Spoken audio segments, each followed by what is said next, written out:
Ryan Hollins, who's got a podcast, Rookie Life, on iHeartRadio.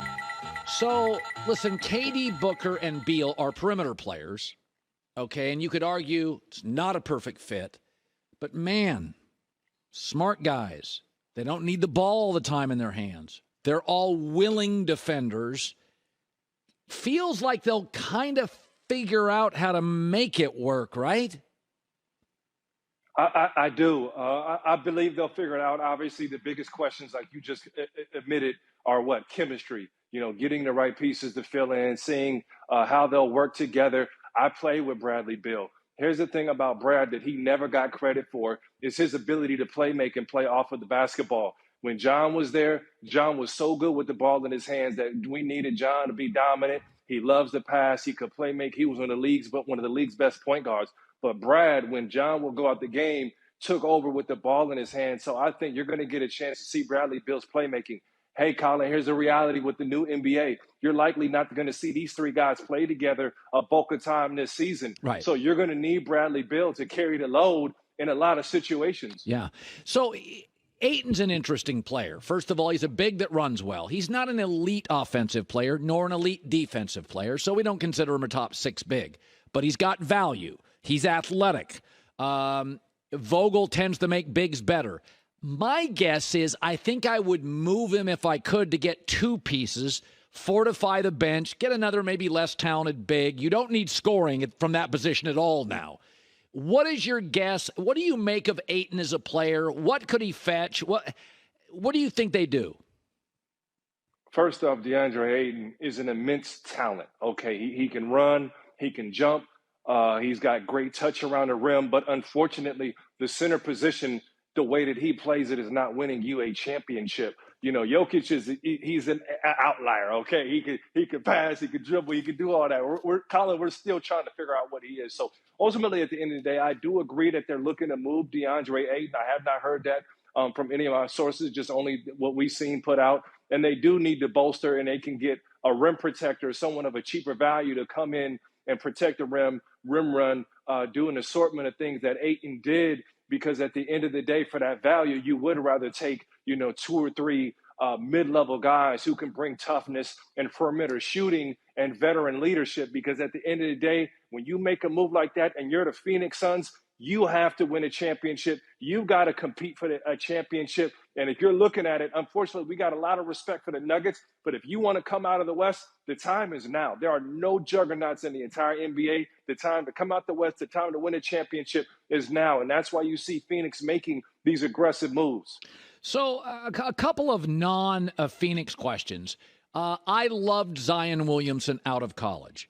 But New Orleans it's a party city. It's a fun city. He's a young kid.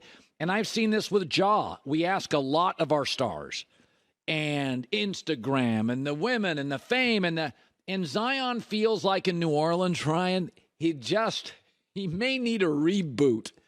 Am I being too harsh? Would you move it? Sometimes Andrew Wiggins needed a reboot. Yep. Aaron Gordon, it's okay. I'm not blaming the player. Not everybody's first job is their best job. What would you do with Zion if you were New Orleans? Here's the thing, Colin. You're right. If you're Zion Williamson and the Pelicans, I think a trade would be best for both sides. Not that the Pelicans don't have a great team and they're not building amazing things over there with Dave Griffin and a former teammate of mine coaching, doing a great job. I think for Zion, it's a fresh start. He gets a chance. I remember as a young player, I was in Charlotte, and, I didn't play much. I wasn't really appreciated. I get traded to Dallas, and all of a sudden, I'm the highest jumping, fastest running guy on the team. And I filled a role that team didn't have. And it was also a wake-up call to the league where I had to excite myself and redefine myself. But Zion's an immense talent. I think when he goes somewhere, I think it'll be a hit of reality. And sometimes just in life, a fresh start can be good. And I don't think in this point we really always like to point fingers. It's Zion's fault. It's the Pelicans' fault. They didn't build around him. Sometimes it's just a fresh start, and it doesn't have to be anybody's fault. Yeah, that's right. It doesn't have to be anybody's fault. Okay, so Victor Wembanyama is a generational player. It feels like every 8 or 9 years we'll get a LeBron, right? You get him. You don't get many of them. You may get 1 or 2 a decade, and sometimes, like Jokic, you don't even see him coming. So it's very rare in my life maybe once or twice a decade, you get a Duncan where everybody knows this guy's going to be a great player really quick. And I think Victor's that. Now, I don't watch enough college basketball to be an expert. Scoot is wildly dynamic. You could see some jaw there.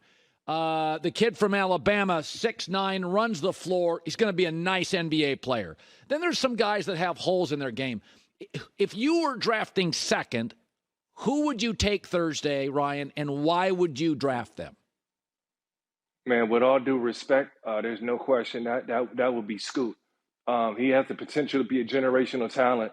He's a guy, you look at the success that Ja Morant had. I don't think he's a shooter that Ja is, but I think from a physical standpoint of being NBA ready, and you think about the spacing that you have on the floor, this kid is box office and ready to step in and play.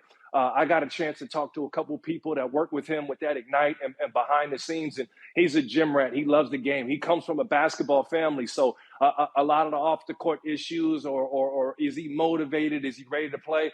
I don't think those are concerns here, and I'm not taking a knock at any of the other guys, but I think the way that the NBA is played today, Scoot Henderson is going to step in right now and make an impact, and Charlotte is going to have some questions there. Are you going to bring him in to play with LaMelo? Are those two going to be able to share the basketball, or do you see there's maybe a power move that can be made to get someone and get a stacked team there around LaMelo? So I think, man, we are going to see one of the most exciting drafts that we've seen in a while. And, unfortunately, my Rockets, hey, who knows? They may slide into that pick. They may not. I just think there's options everywhere. But we were excited in Houston thinking that Scoop was going to be the guy. But hey, man, our Rockets got the fourth pick, and I'm excited. I speak for myself, not the organization, to see what's going to happen moving forward.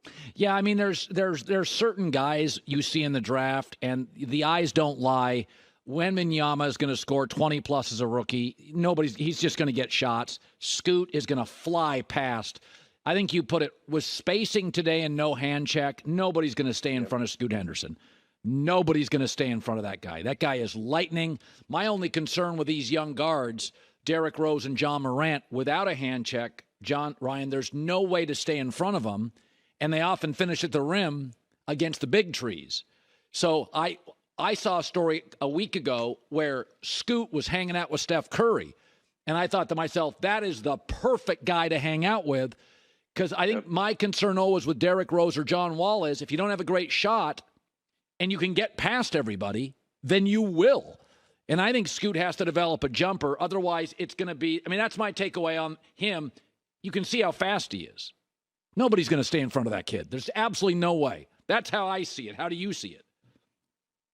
Yeah, man. Listen, like I said, he's NBA ready right now. He's going to be taking guys for a ride. And if you remember a young Derrick Rose wasn't the greatest shooter. That's something that he went and worked on. But Derrick Rose was a jumper. But from a physical standpoint, I don't think I've seen a guard that he has what Scoot has. He almost reminds me of Rajon Rondo, not quite picking the ball up off the floor, but the way he just palms the ball on the way to the hoop. And then another thing, Colin, I think he'll be able to step in right now and stay in front of those guards and defend. Now, there's things he's going to have to learn about the nuances of the game, how great guys shoot. But he is a student of the game. He's going out and he's figuring things out. Some of these guys, Colin, and you know it, they're box office early. LeBron James was playing pickup ball with Michael Jordan at 15 and 16 years old. Scoot Henderson is already running around with some of the NBA's best, and we've seen this. So these guys that come on the scene, the Kevin Durant's, the Ja Morant's, they're already around these great players before they become great. Ryan Hollins, NBA Rookie Life podcast on iHeartRadio. Look good as always, my man. Appreciate it. Appreciate it, brother. Talk soon. Hi, everybody. Thanks for watching. Subscribe here to get the latest from the show. Also, be sure to check out more of the best clips from The Herd or go watch a few segments from other shows on FS1.